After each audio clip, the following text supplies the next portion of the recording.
This is Wildcat Country. Larson tipped it. Love has it. Lewis slams it, and Arizona wins it. The inside scoop on the Arizona Wildcats. It's Gunnar Maldonado. He's got blockers.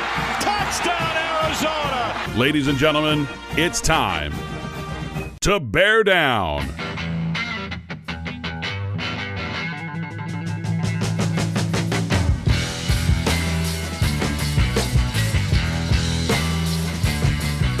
Welcome to another edition of Wildcat Country presented by Harrah's Auction Casino. Eric Cohen and Shane Dale, and yeah, Shane, it is what it is. Listen, last year we had it great, and this for year volleyball school, Eric. Yeah. Well, hey, here's the good news. Great job in securing an interview with Charita Stubbs, coach of the volleyball team who won the NIVC on Tuesday night. So that's great, cool. Yeah. Looking forward to catching up with her and chatting. Everything else, Shane, is pretty bad.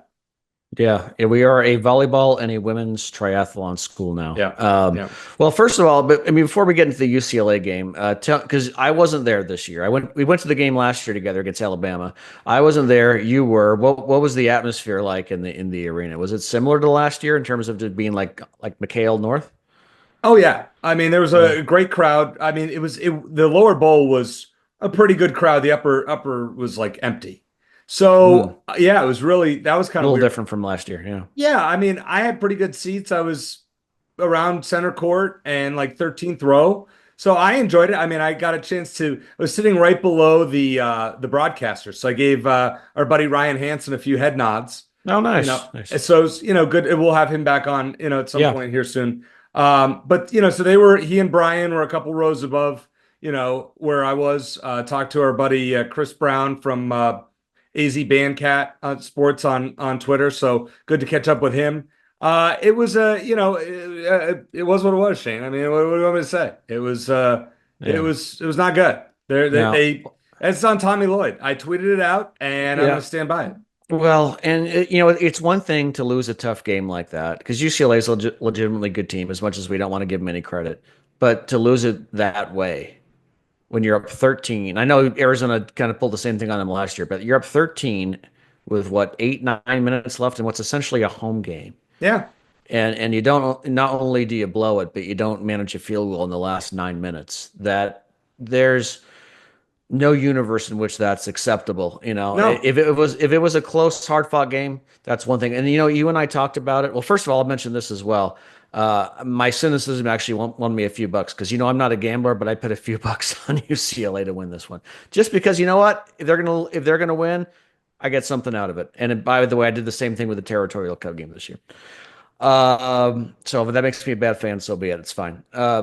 Not first time someone's gonna accuse me of that, but we talked last week, Eric, about how we felt like as early in the season as this was a must win, and how a win in a game like that can propel the team to, riding the ship and going into Big 12 play and going in confidently, and a loss could throw everything off. And it's one of the kind of games where he's just kind of at a crossroads. He's choosing to go one way or the other. And I hope we're both wrong about that, because I think we agreed on that last week.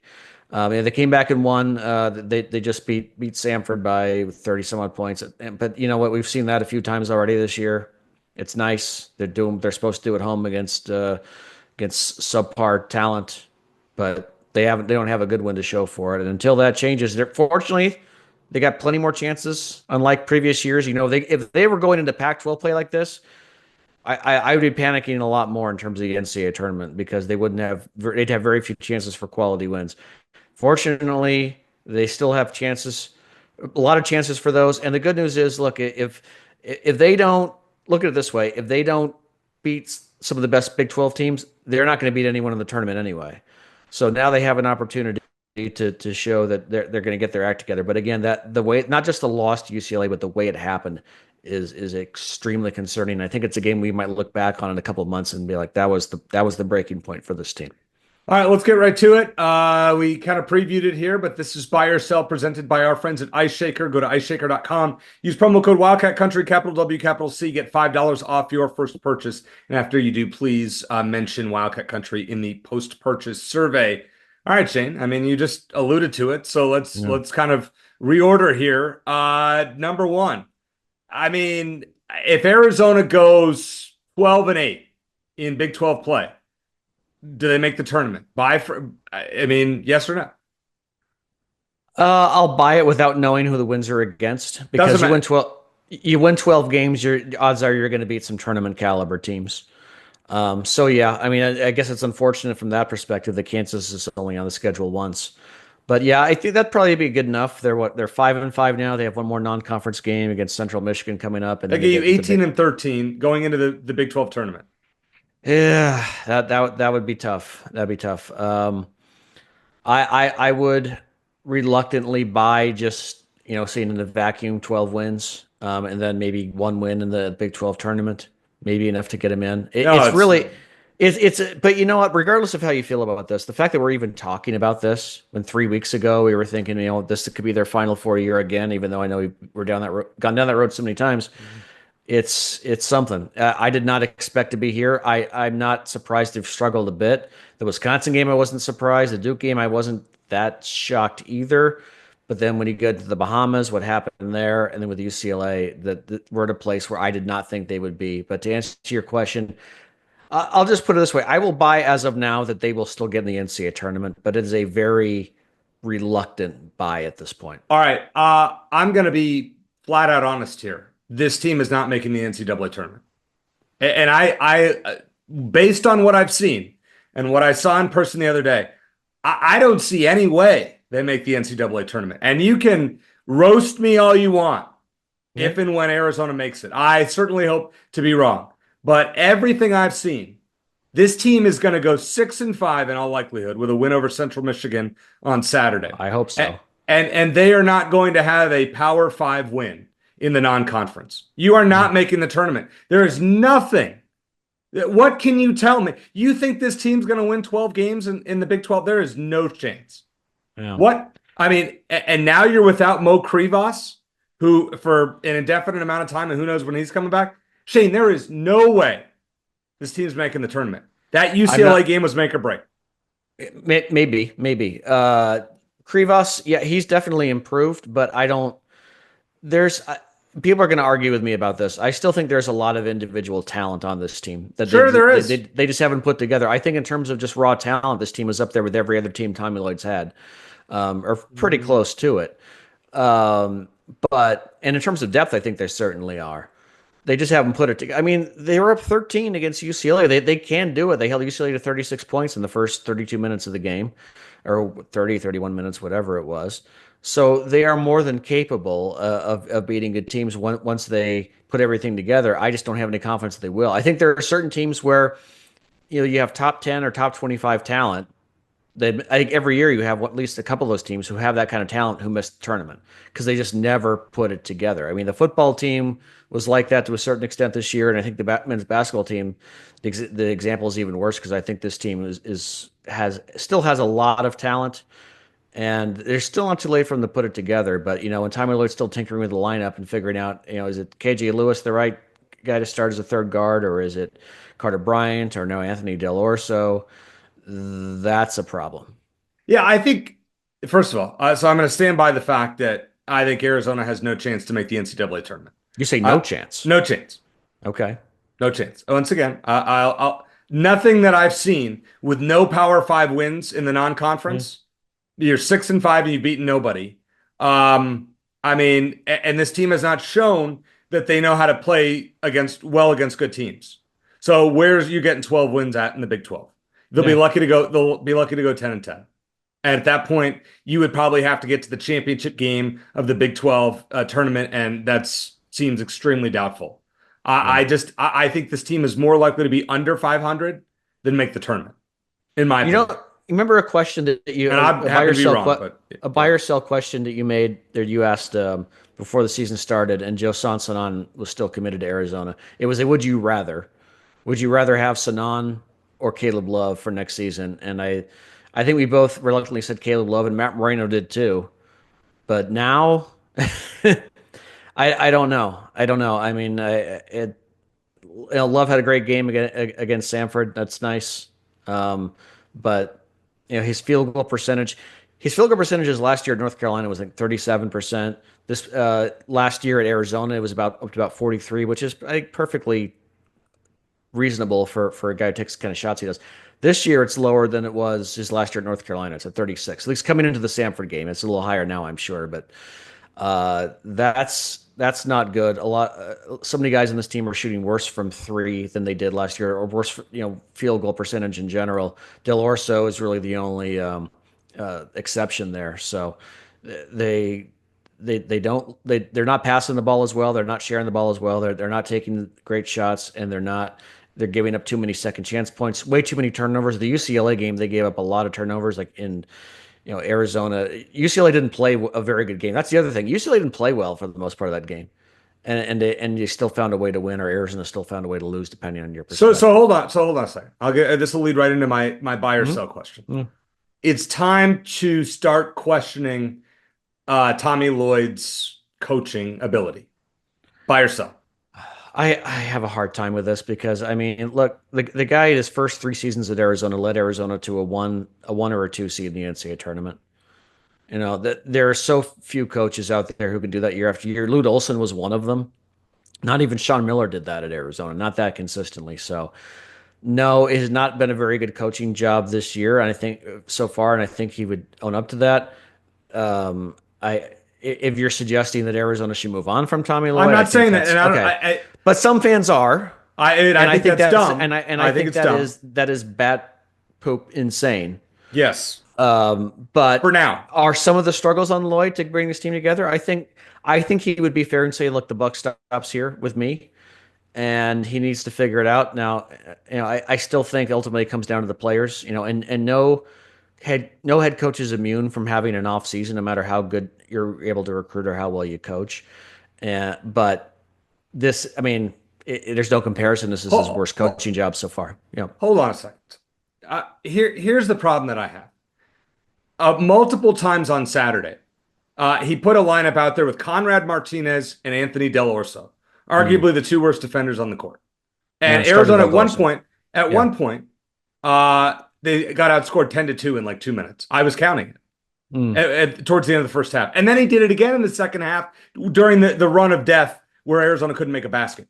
That is all on coaching, Shane. Whatever you want. And I'm not saying Tommy Lloyd should be fired. That game was 98% on Tommy Lloyd for losing it. And you know what? The thing we haven't done so far is question those decisions, especially late in games. A lot of times late, even last year, Tommy Lloyd would go without a couple of starters late in games. I remember, I think it was his first season, late in a couple of big games, he would take out both Matherin and Tubelis for matchup purposes. And we never questioned it because it kept working. Well, now it's not, and now we're questioning it. And I think that's the big difference. The other thing is, he's always been an 8-man rotation guy at Arizona, sometimes 7, in the second year. And he's still going 9 deep, even with Krivas out. I know Conrad Martinez isn't getting that much playing time, but even when Krivas comes back, are they going to keep going 9 or maybe 10, or are they going to shorten it up a little bit? That's kind of out of character for him too. And I'm not saying it's good or bad. It's just different from previous years. The fact that Carter Bryant's a 5-star freshman and he barely plays, even against Samford, he didn't play that much. And then you have a Waka who is a much better defender than Vesar, and he doesn't play in the final 10 minutes. And Tyler Bilodeau hammered him, just like he did last year at Oregon State. This game was strictly on Tommy Lloyd. And I'm not saying I'm not saying fire him, but I'll tell you what, if they were to miss the tournament this year and then have a dud next year, I think you got to really, really look in the mirror and say, this guy, with the amount of talent that he's had, has not gotten past the Sweet 16. Sean Miller had that grace period because in his second year, Shane, they got to the Elite Eight. Yeah. And we're one shot away from a Final Four. If a wide open shot, if 2 guys made it, they're in the Final Four. Yeah. Tommy Lloyd hasn't come close, hasn't sniffed the Elite Eight. I will say, though, that I feel like the Sean Miller still needed time to really get a good team going year after year, because Derek Williams was just a unicorn for them. Sure. He was probably the least heralded of all five of Sean Miller's initial recruits to Arizona, and he ended up being otherworldly. And so it was the Derek Williams show year two. When he left, Arizona missed the tournament the next year too. So let's just keep it in perspective. I agree. I think Sean Miller, and I'm still every so often I still have to bring myself to realize that Sean Miller left Arizona without ever even getting to a Final Four, because I was convinced at some point he was going to win a national championship at Arizona. But even he, didn't consistently get Arizona to the tournament as a top seed. Like Lute Olson, I think 15 some odd years in a row was never worse than a 5 seed in the tournament. And it was one or two more often than not. Very difficult to do that every year. And so look, if he continues to struggle this year, next year, then sure. But let's take it one step at a time. I am concerned about this year, but let's focus on this year. So Sean Miller in his first 6 years in Tucson made 3 Elite Eights.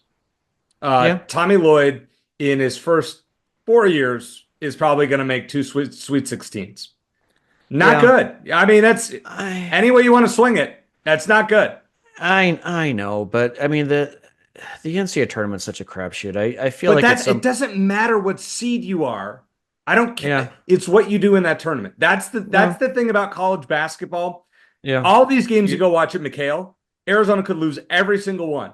Get hot in Kansas City, go and win the Big 12 tournament, and they're in. And that's the flaw in this sport. I've said it for a long time. It is a serious flaw in this sport. It is the most unforgiving playoff format in all of sports, I would say. Because it makes the regular season, it devalues the regular season so much. I agree. I mean, if nothing else, I understand it's difficult to do, but I mean, if nothing else, you'd think you'd try to reseed the teams after each round. But I understand for travel purposes, you can't do that. But I think we're getting a little too off course. But I understand that results in the tournament are measured by all coaches are judged. And I'm as desperate to get Arizona to get back to a Final Four as anyone. I mean, it's the fact that it's 23, 24 years and counting is ridiculous for a program that has as much pedigree as Arizona.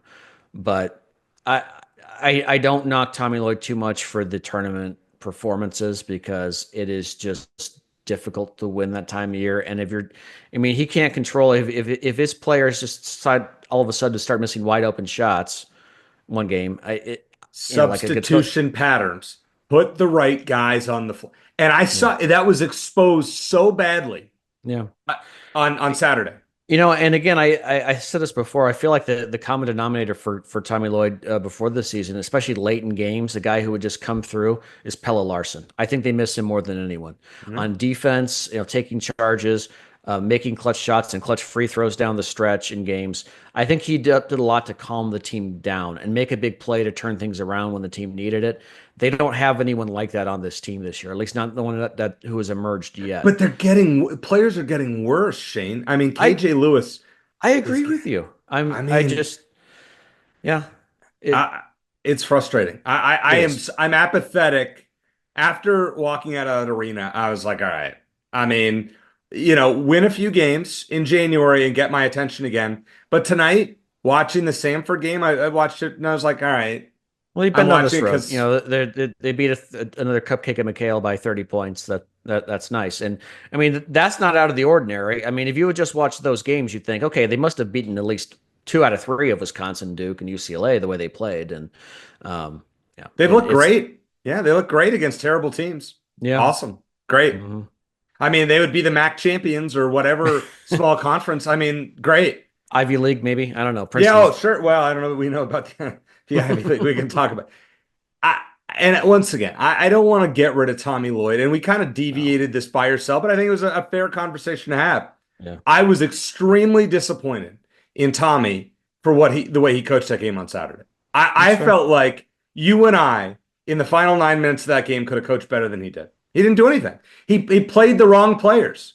There's never a time, unless you're up by, there should be like a requirement that unless you're up by 20, Del Orso and Conrad Martinez should not be on the court at the same time. Can't defend. Can't. Yeah. In a close game, what are you doing? It's terrible. There's definitely a place for Del Orso in particular. I mean, a guy who I would prefer, as much as I like him, I prefer he come off the bench, just because I love the idea of a guy who could just come in as a sharpshooter, knock down a couple trays, and go sit back down. As a starter, I don't know. I mean, they're 1-0 with him as a starter, so we'll see. But yeah, I know a lot of people think that his team just isn't that talented. I disagree. I mean, the one other thing I was thinking about is, some of these players, especially the guards, aren't necessarily making progress from one year to the next. Like Kylan Boswell, we thought was going to be a big star last year, and he kind of took a step back. KJ Lewis has kind of done the same. I wouldn't say that about Jaden Bradley. I think he's played well. He shouldn't be the point guard. He's a good 2 guard. He should not be the point guard. I think that's also a problem. That could be too. He's playing a bit out of position, but yeah, he's a good player. Yeah, yeah. I think overall, it seems like Tommy Lloyd and his staff are good at developing the big men. The guards, I don't know. Vasar's not very good, and he doesn't defend well either. He got I don't know about Vasar, but I mean, Awaka's definitely improved. But he doesn't play Awaka. I mean, in the final 10 minutes, how do you not play Awaka? It was like mind blowing. What is he doing? And I never heard, nobody is, maybe I missed the explanation, but nobody ever said why Tobe Awaka sat on the bench for 9 minutes. Yeah. And Carter Bryant, you have a 5-star. Play the guy. Let's see what he can do. Yeah. Well, this is the first time we're going to see Tommy Lloyd with probably the most pressure, I would say, to tinker with his lineup. Not just in the starting lineup, but late in games as well, because we haven't really questioned it. Because I remember doing this podcast with you with Tommy Lloyd's first year, and I remember they played UCLA and beat them, and I remember thinking at the time, watching that game, why are Matherin and Tubelis both on the bench? Your 2 leading scorers. But it worked. The matchups worked. This year, the matchups aren't working, and is Tommy Lloyd going to be stubborn and stick with it, or is he going to make I mean, he is making adjustments in the starting lineup to a certain extent, and we'll see if he does the same late in games. I will say this, and we talked about it. I think we had Jeff Dean on the other year, and he's like, Tommy Lloyd is one of the 10 best coaches in America. You can't say that anymore. You just can't. In terms of actual coach, can't say it anymore. I'm going to be cautious. I think I still like Tommy Lloyd a lot. I think he's a very good coach and recruiter. But this has not been his best job. I don't know if it's all on him. I mean, you can't dictate how the players play when they're on the court, but you can dictate who's on the court, to your point. And in that respect, I think he's come up short this year. And you dictate who's on your roster. I mean, you basically have 10 scholarship players or 12 scholarship players. It's not like football where you have to have, 70 or 80 guys on scholarship. It's 12 guys. Find the right 12 at a school like Arizona where you get your pick of the litter. Another guy we haven't talked about real fast, Trey Townsend. Yeah. Has no business starting at Arizona. I understand he won Player of the Year in his conference last year. He's too small for a big man. He's a talented player, has no business being on the court against certain matchups. And Tommy refuses to take him out. Doesn't have a lot of toughness. And him being, basically the starting the 4 spot as a 6'6" forward is, that I agree. I just don't know who you'd put in that Carter place. Bryant. Maybe he's Carter 6'8". Bryant. Yeah. Put him. Maybe. I know he's skinny and he needs to put on weight, but put the guy in there and let's see what he can do. Yeah. Well, and they've done that. Not enough. Yeah. Not enough. And the Krivas loss hurts. Don't get me wrong, because Krivas, I mean, you lose that depth, and now you got to play Vasar more, and I understand that's an issue. But Townsend is an off the bench piece at Arizona. He is not a starter unless he's playing the 3. As you said, he's not a 4. So who's your starting 5? My starting 5 would be Bradley, Love, probably Awaka at the 5, Carter Bryant at the 4, and I mean, I would probably have to think about KJ Lewis at the 3. Yeah, and then I bring. But the other problem is then who do you bring off the bench at guard? Del Orso, I guess.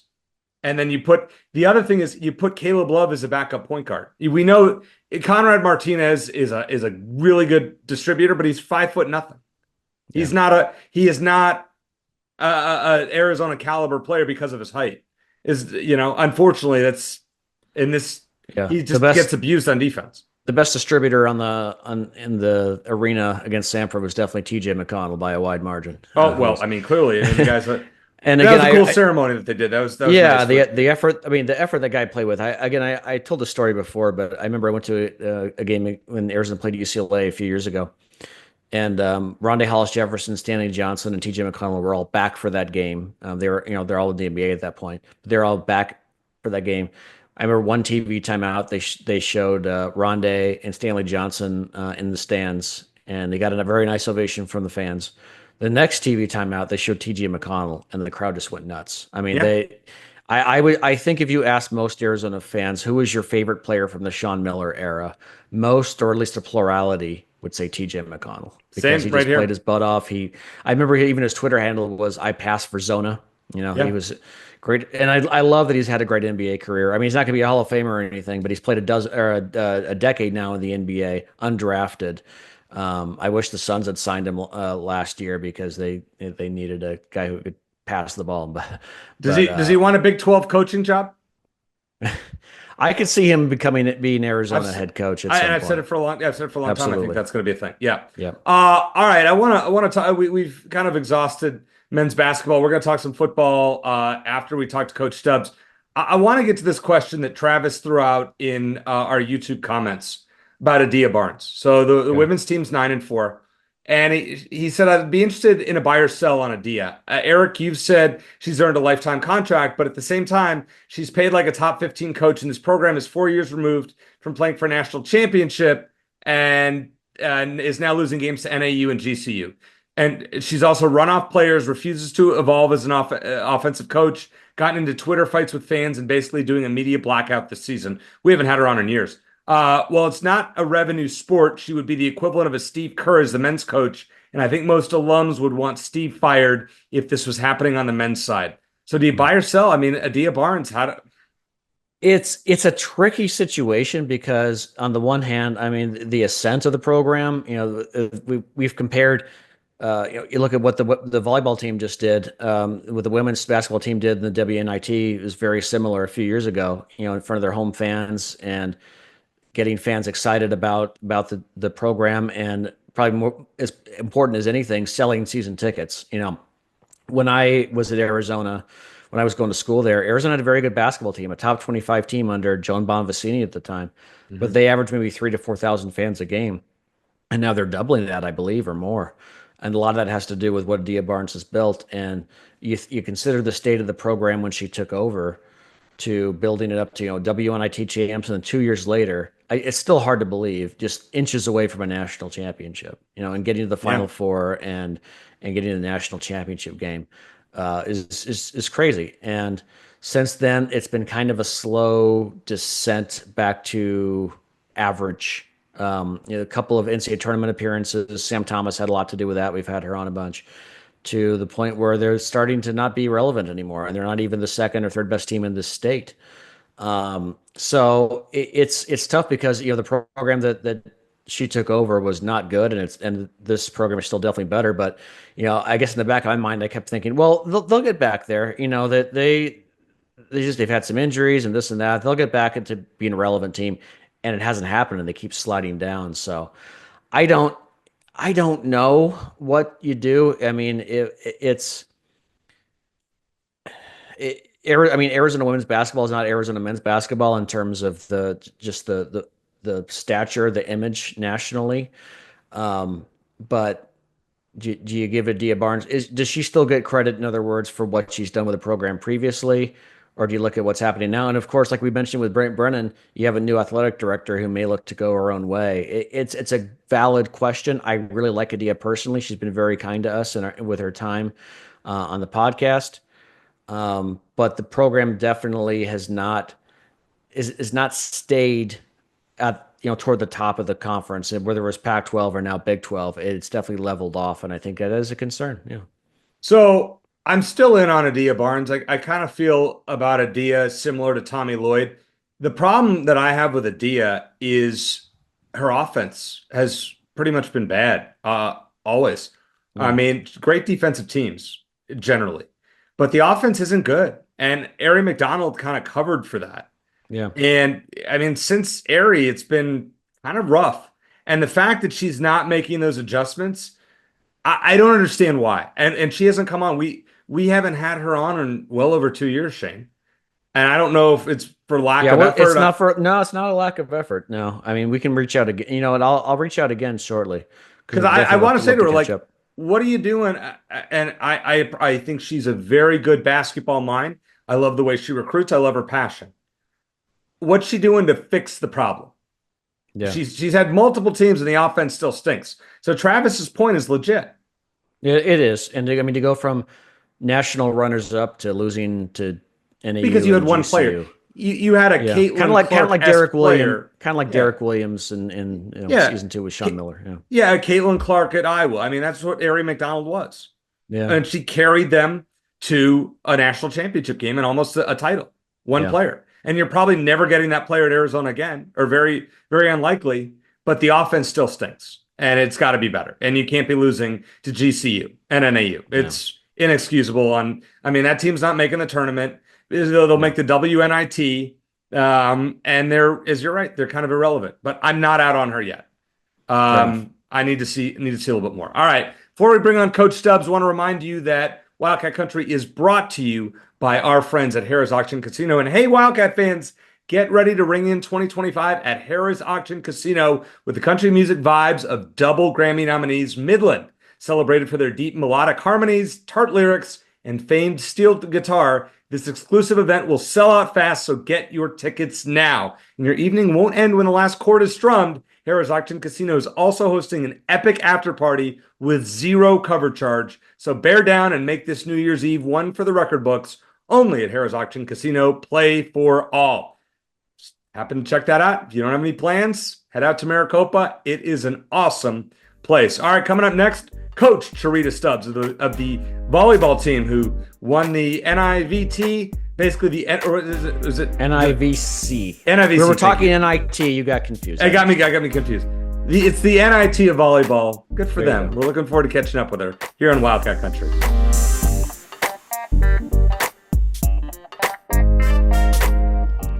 When you're on the golf course and it's 100 degrees outside, you know what's great? The ice shaker, which keeps your water cold. You heard the man. Get your custom Arizona Wildcats ice shaker now at iceshaker.com. Shane, how about a great last-minute guest to bring some positivity to everything and anything that is Arizona athletics? We have the NIVC champion, Coach Charita Stubbs from the University of Arizona volleyball team. Coach, first of all, congratulations. Glad to have you making your debut here on Wildcat Country. I have to say, for a team that ended the season winning 11 in a row, 7 in a row in the regular season, kind of unfair that you didn't make the big tournament. But after you saw how it played out, it kind of seems like it was worthwhile. Wouldn't you agree?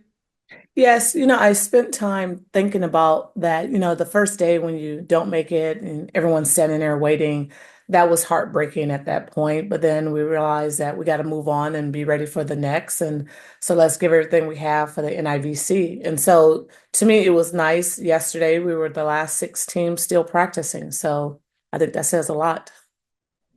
Hey, Coach, thanks so much for joining us last minute. I know you're at a conference. Appreciate your time very much. And like Eric said, congratulations. Eric and I were in school back when you were an assistant with Dave Rubio.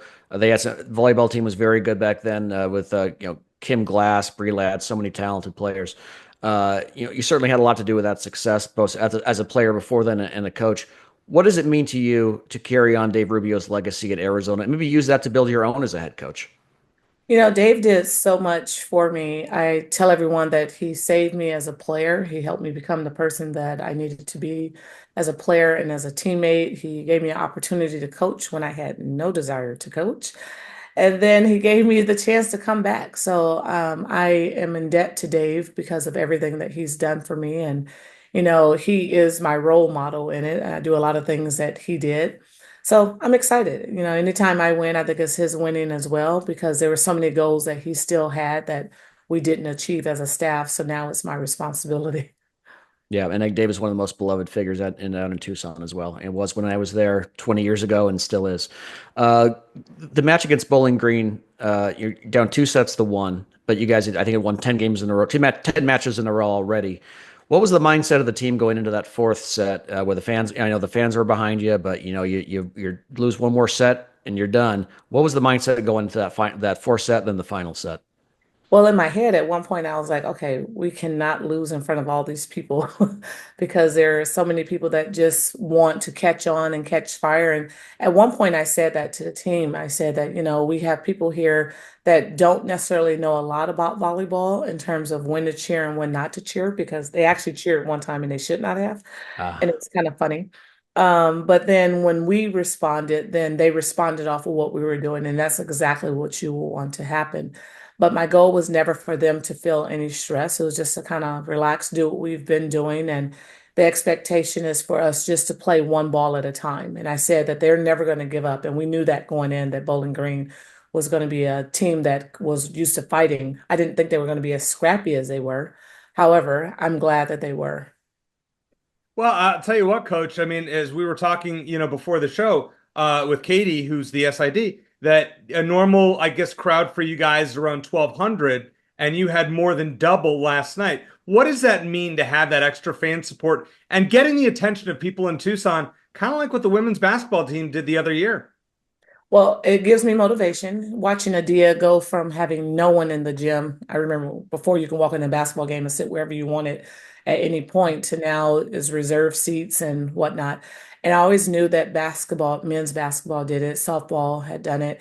And so the fans will come. They just need to be presented with a good product. And so I was encouraging the players for that. And Katie did a phenomenal job of getting me out there and had some radio shows. And, we went to women's basketball and the response was good. We live in a great community that just wants to catch on and join in. But I got a lot of people telling me yesterday that they want to be season ticket holders now. So That is awesome. And I'll tell you what, I saw you speak in May at the Wildcat Welcome Tour up here in Phoenix. okay. And I wasn't as familiar. I mean, I knew who you were, but after hearing you speak, I said, yes, like this is an alum who gets it. And it was like you and Adia just get it. And Chip Hale, to an extent as well, is an alum. Can you explain to people out there, what's your coaching style? Like, who is it? Coach Rubio has kind of inspired you. What type of motivator are you? Well, when I was at NC State, I tried to be like Dave and I belly flopped. I was awful. I wasn't happy with who I was. I wasn't a good coach for the players. And lo and behold, I got fired. Go figure. And so once that happened, I vowed that if I ever got the chance again, I would just have to be myself. I would have to do what I know and be who I am. And so I'm a little bit immature sometimes, meaning I will laugh at anything at any time if it's funny to me. And I want the team to be lax like that. And so, in order for me to get the most out of them, I have to be who I am. I'm very transparent, but they know that I will put my foot down when necessary. But if they say, hey, Rita, do you think we can have this? Okay, let's see if we can make it happen. But you need to do this as well. You need to do your part. I'll do my part. And I talk everything over with them. So I don't make any harsh decisions that they have to be the ones to do whatever it is without talking to them about it first. And then we kind of talk about why I'm asking for it. One of the other things I do is I get up early in the morning so that I'm tired and throughout the day. So whenever they go, they're tired, I can go, well, I'm tired too. And it's a true statement versus me just saying it just to join in. So they don't come to me at all and never say they're tired because they know they're not more tired than me. Yeah, there was a mic'd up video shown of you shown interacting with your players before and during a match that I'd highly recommend people watch because it was definitely you're definitely your authentic self even when you're mic'd up, and I enjoyed that a lot. Coach, I feel like this season was sort of a 3-act play. You start off so strong, you have the rough middle, and then the amazing run at the end. What was the difference between that middle part with some of the struggles especially in Big 12 play, and then being able to finish so strong and then win this tournament? I don't think the schedulers did us any favors by any stretch of the imagination. We went right into Big 12 play with top 10, top 20 opponents right off the bat. And so we never really kind of got our chance to get our feet underneath us to kind of balance out and figure it out, which in hindsight was very good for us. But we talked about it. We had divided our season up into 5 sets. And so our goal was always to make it to the fifth set, which is postseason play. And I just kept reminding the players of that. But it was when we played Kansas State, I had bronchitis. I could not talk physically. I couldn't talk, which is unheard of. And so it was very frustrating. And we looked like we didn't care. We had no life. And at the end of the match, I literally was like, you guys, I have nothing. That's exactly what came out of my mouth. And they end up having a meeting and they came into their own at that point. They became a team that was led by the players, which you'll hear coaches talk about it all the time. That's what you want. You want the coach to be able to say, this is what's going on, but you have the players that's enacting it. Because the reality is that what happens behind the scenes is more important than what happens in front of the coaches. So I think everything is great. But then they were having nothing major, but enough to make everyone not be in sync. And so the biggest thing that came from it, they had accountability partners. And so they would go to that person and say, this is what I'm working on today. This is what I'm going to do. This is what you're doing. And then they had someone that was directly holding them accountable for everything that they were going to do. And I remember, I think it was in the Kansas match, might have been the next, I don't remember which match it was, but I literally said, okay, now go to your partner right now. You guys talked about this, get yourself together, talk to your teammate to make sure that we stay on the same page. And every now and again, you need someone to kind of just kick you in the butt, because the pressure from a teammate is way harsher than the pressure from a coach. Yeah, and the Kansas win was certainly a big one. I think one that got your program going in the right direction at the end of the season. Two more questions for you, Coach. Just looking ahead to next season, you got a lot of talent coming back. I know you lose Jalen, but got Avery and Jordan who were part of the all-tournament team. Give us a quick preview of what that 2025 team might look like. Well, we're going to have an experienced setter who is willing to set anyone at any time.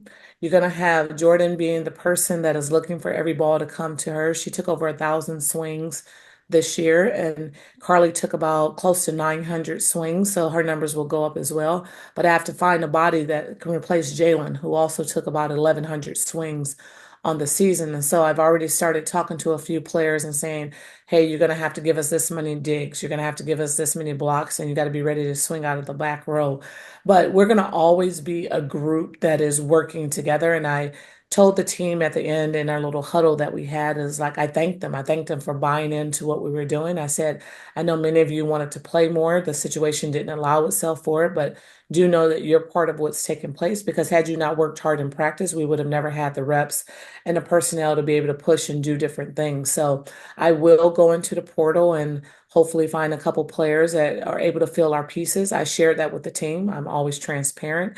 Is that, and then we'll have the spring to work on it. The nice thing is we'll have 3 of our freshmen coming in early, and that's going to help us out a lot. So they'll get practice starting in January so that they can get acclimated faster.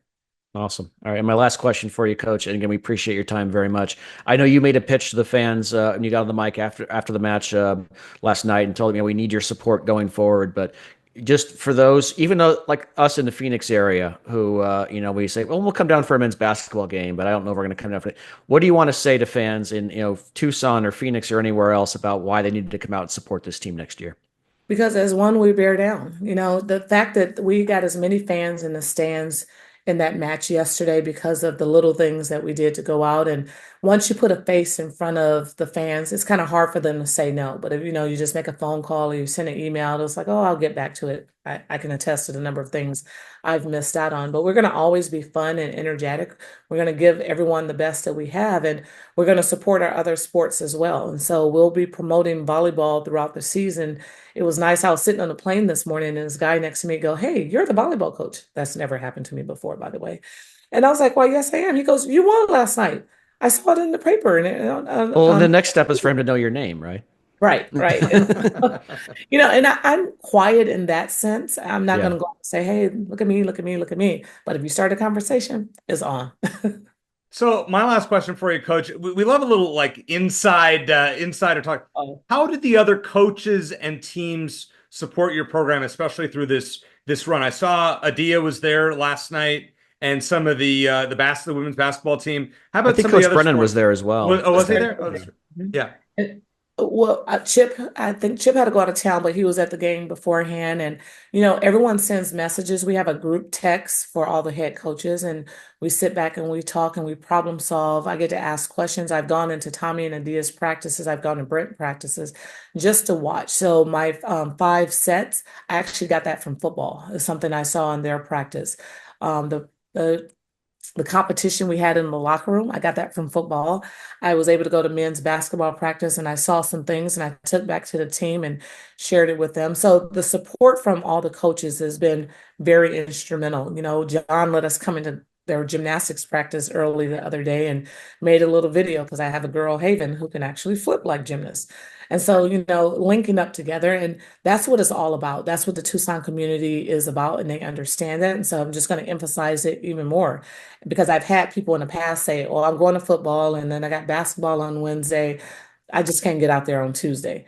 And I was like, "No, you want to come out and see us and enjoy what we're doing, and we'll go out to lunch, we'll have coffee, we'll do whatever." And so anytime anybody wants to talk to me, I'm more than willing to talk to them. Well, Coach, thank you, especially in a year which we have to admit is not the best for Arizona athletics. Thank you for you and your team for making us so proud. So congratulations. Yeah, and we look forward to having you on to preview next year, I'm sure, over the summer. Yes, thank you.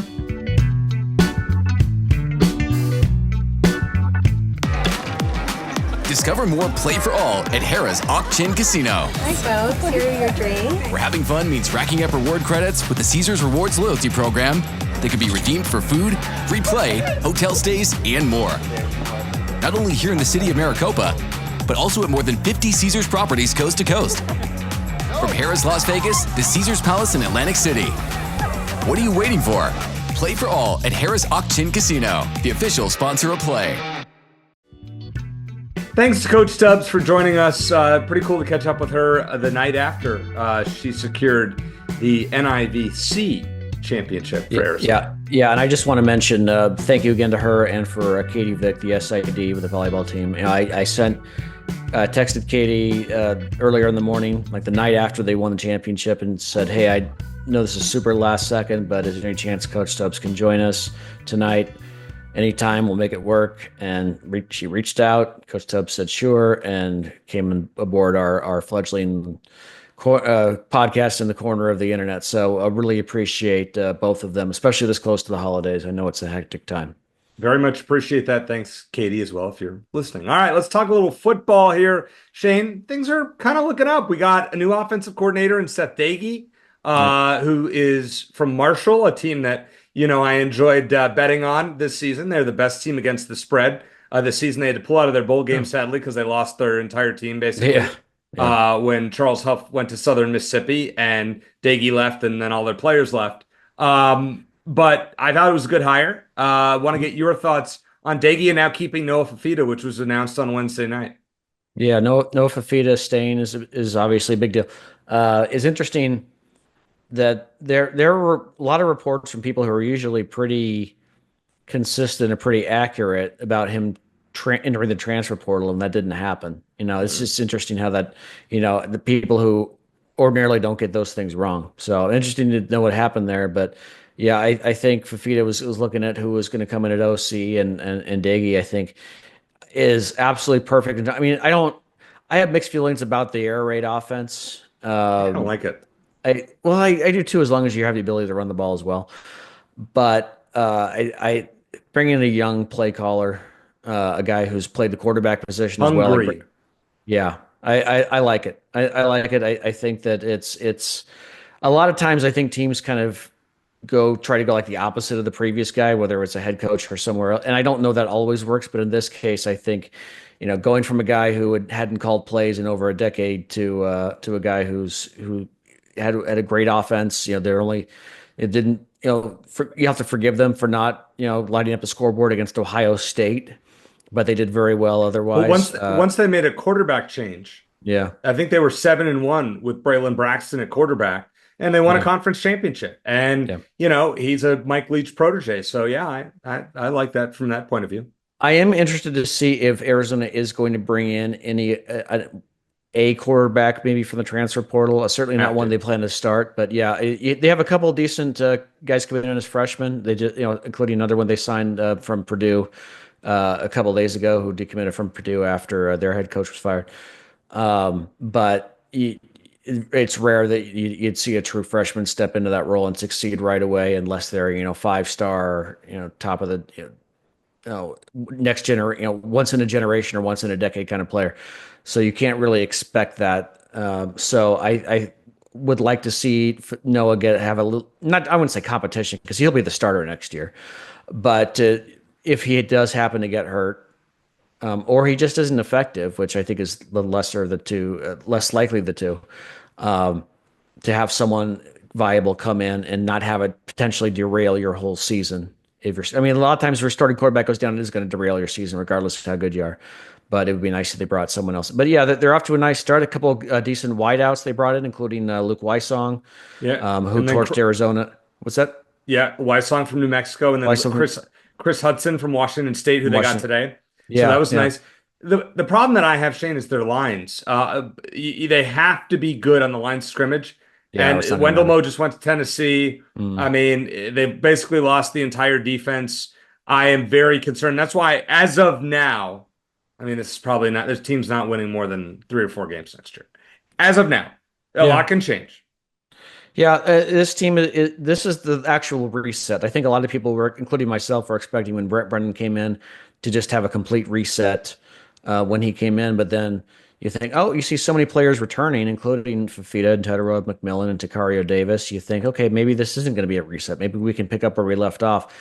Well, it didn't happen, and I think now we're getting close to a full reset. Even though Noah Fifita's staying, this is as close to a full reset as we're getting. So yeah, I think first of all, they need to solidify who's going to be the DC as well. We were thinking probably Danny Gonzalez, but that still hasn't been announced, which is, I'm interested to know what's going on behind the scenes there.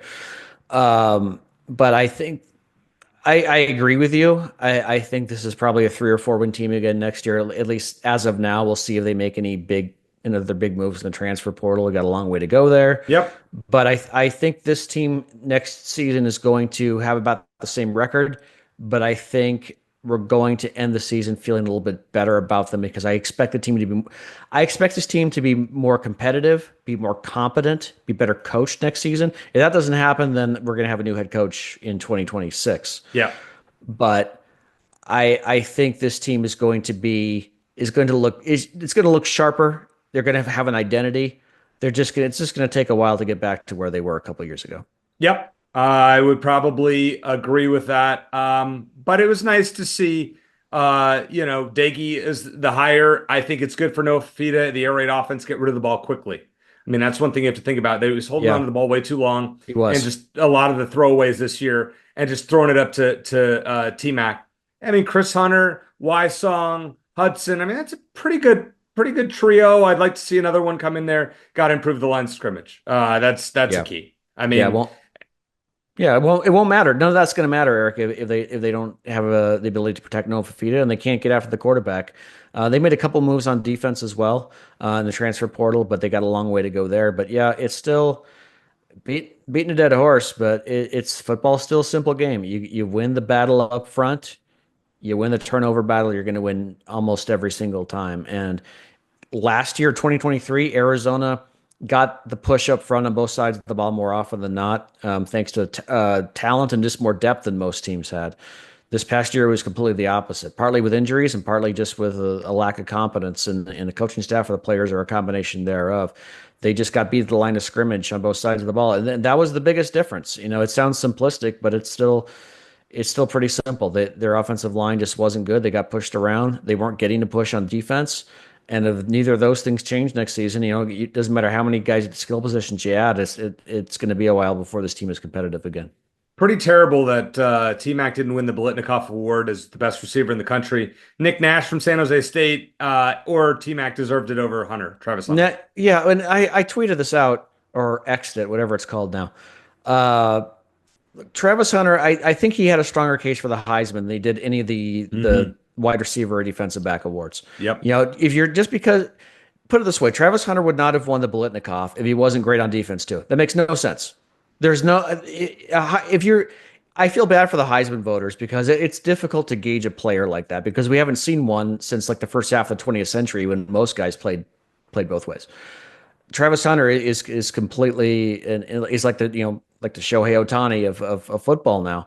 And so as much as I would have liked to have seen someone else win it, I think Travis Hunter.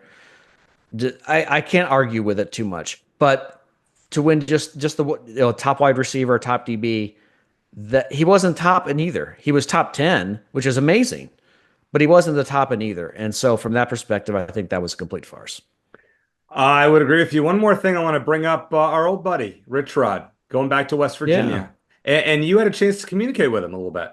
I just sent him a text because we've had him on the show before. I interviewed him for my second book, which is out of print now. But we had him on the show a couple of times. One of my favorite episodes, even though we won't talk about what happened in the game afterwards, was when we had Coach Rodriguez, Raquel. They were doing the Hard Edge podcast at the time, and Scooby Wright on just to shoot the breeze and talk Territorial Cup memories. And that was a lot of fun. I think it was the last time we had Coach Rod on the show. He went to Jacksonville State, but I just texted him a couple of days after he was hired because I knew he was getting a bunch of texts and just said, Coach, just want to say congrats on the new gig. We miss you out here in Arizona and hope your family has a great Christmas. And he just texted back, thanks, Shane. So that was nice. Nice. I think he enjoys being back home. It's kind of funny. You see Rich Rodriguez back in West Virginia. You see Sean Miller back in Xavier. It's right. Yeah, I mean, it's good. And Arizona will face them not this year, but in 2026 in Morgantown. That's a game I'd love to go to. But, I mean, I ran into Rich Rod. I think I told that story in 2023, middle of 2023, at a restaurant in Scottsdale. I was with my parents, and he and, Rita and Rhett were all classy. And, we had Rhett on the show once, too. Yeah, we did. Yep. But, I think about Rich Rodriguez. I mean, I'm sure he loves being back in West Virginia, but he really liked Tucson. He loved Arizona. And I think he's still probably unhappy about the way things ended here. I think our first episode when we restarted the show, we had him on and talked about. I still remember how he said that the way it ended was BS. But I think he really loved the University of Arizona. He loved Tucson, and he would have been content to stay. I think he'd still be coaching here if he was still afforded the opportunity. Here's the thing about Rich Rod. His offense is great. He always had problems with defense, and recruiting was an issue. And we talked about that when we had Jacob Alsadek on at one point, because Alsadek, to me, when we were doing the Wildcat walk, he was so much bigger than everybody else on the team. And you're like, this is what a lineman should look like. And we only have one guy on the team that did that. Now, his offense, I mean, listen, he made BJ Denker look incredible. Matt Scott. Perfect guy for a Detroit system. Perfect, right. Yeah. Khalil Tate. I mean, all those guys, great. I don't know. Rich Rod at West Virginia will do better. It'll be easier to recruit, I think, for him there. He just never recruited well enough for me out here. Yeah, well, and he's got a big pool for assistant coaches this time around, so I think he'll do well. But yeah, I think there's that. It is funny though. You mentioned defense, and the best player he probably had during his time at Arizona was Scooby Wright. Yeah. But that was he was one out of the one who definitely stood out among all the rest. But yeah, I think the other thing was with Rich Rodriguez's system, and maybe that it's changing a bit, but his style of offense, it didn't generate a lot of pro talent, a lot of NFL talent. And I think that's, guys are looking for a place where they can come and get better prepared to go play in the NFL. And that's where a pitch that Jed Fish was able to sell at Arizona and now at Washington very effectively. I mean, in Rich Rodriguez, he did great at Jacksonville State in the time he was there. And I think he'll do well at West Virginia as well, but replicating the success he had his first stint at West Virginia is going to be an uphill climb, but I think West Virginia fans would be fine with, at least returning to 7 or 8 wins every year. I think he's more than capable of doing that. Yeah, I mean, they're going to get to bowls most years. They'll win more than they lose, and they'll probably spike once every few years, 5 to 10 years, just like you would have. Which is what we want here, right? That's exactly right. That's what we would take here. Realistically. All right, speaking of spiking, and unfortunately we're not picking an ASU game this week, but let's pick the first round of the college football playoff. We'll do it with spreads here. Let's start Friday night. Indiana at Notre Dame, who is a 7.5 point favorite. Who you got? Yeah, Battle of Indiana. And I'm interested to hear your picks because I know last week, Eric, you said you're taking every team, every favorite this week, you're going to take the following week as well. So Interested to As hear of that. now. As of now. Yeah, as great a story as Indiana is, as much as I have nothing against Notre Dame, I got to take the Irish, especially at home. I think I've seen a couple people pick them to get to the national championship game, which I'm not sure about. But I think Notre Dame. I think Indiana keeps it close, but I think Notre Dame wins by 10 to 14 points. They pull away late. I don't think this game is close. I think Notre Dame is, and I usually love to bash Notre Dame. I think they are an elite team this year. I think they win this game by 17, going away. How about Penn State? 8.5 point favorite against SMU. It's a whiteout, but a lot of Big Ten fans have problems with this big noon kickoff, these early kickoffs, because the night games it's a real advantage, home field. In the morning, not so much. Penn State, once again, gets a playoff game, a whiteout, but it's during the day. It doesn't have the effect. Laying 8.5 points against SMU. Who you got? I think SMU is the real deal. I don't think they're just a feel good Cinderella story. I mean, that game against Clemson. I mean, it should have gone to overtime. They've beaten some good teams this year. They lost. Their only other loss was to a very good BYU team as well. I think Penn State finds a way to win, but I don't think they cover. I'm going to take Penn State by 7 points or less. Good pick, Shane. I actually agree with you. I think this is a close game. I see a backdoor cover. We call a backdoor cover, which is a late touchdown that gives SMU the cover. So I'm going to roll with that. So you and I are 2 for 2. Now I'm up 5 points on you on the season. You had a better championship week. You outgained me 6-5, but you'll have your chances. It may not be the show, but we have a lot more picks to go, and we'll ramp up the stakes a little bit. All right, Clemson at Texas. Texas is giving 12 points. People on my a lot of the experts on the show that I do, the CBS Sports Network show, College Football Pick Show on Wednesdays, like Clemson, including outright. I think this is an absolute blowout. I think Texas's defense is the key here. They've only given up more than 17 points 3 times this year. 2 of those were to Georgia, and on 2 weeks of prep, they have absolutely crushed it offensively. I think they do it again. Give me something like 30-13, Texas over Clemson and covering the spread. What do you think? You almost sold me. I'm going to take Texas to win, but I think Clemson covers. So I'm going to kind of go between you and your host there, your co-host. I think Clemson is going to be up for this game. I think Dabo Swinney's going to have them ready. And Texas, you look at their resume. I mean, it's impressive, but some of their wins look a bit more impressive at the time than they do now. With that said, I think, as long as it's not Georgia, they'll be fine. They're going to be at home. I think they win. I think Clemson finds a way to cover. Give me Texas 7 to 10 points. All right, fair enough. And let's go on to the last one. Tennessee against Ohio State. So Tennessee is getting 7.5 points, which is kind of crazy because if things start to go badly for Ohio State early on, the fans are going to start booing. So I'm not sure it's really a home field advantage for Ryan Day, and who's basically coaching for his job at this point. 7.5 points. It's a lot of points, Shane.